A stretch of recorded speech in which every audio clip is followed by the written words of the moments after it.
ప్రపంచంలో శత్రువు ఎక్కడున్నా సరే వెంటాడి వేటాడతామని మరొకసారి నిరూపించింది ఇజ్రాయెల్.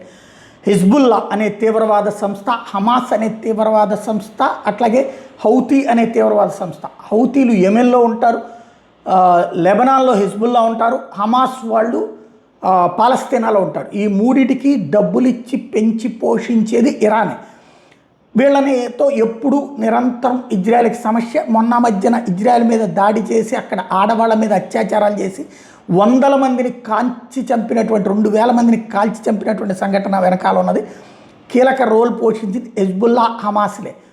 ఆ తర్వాత గాజా మీద దాడి అదంతా చూసాం. ఆ తర్వాత హిజ్బుల్లా వాళ్ళకి, అంటే హిజ్బుల్లా వాళ్ళు 20%, హమాస్ వాళ్ళు 80% కాబట్టి హమాస్ వాళ్ళని వెంటాడి లేపేశారు.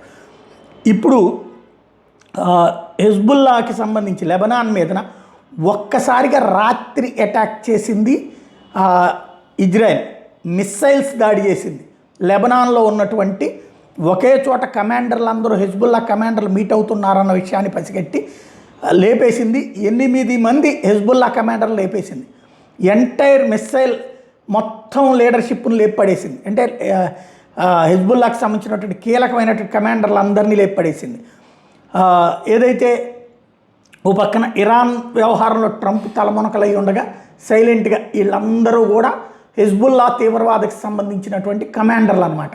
వాళ్ళ సైన్యంలో ఆర్మీ, ఎయిర్ ఫోర్స్ ఇట్లాంటి వాటిని చూసేటటువంటి వాళ్ళని ఏకదం లేపి అవతల పడేసింది.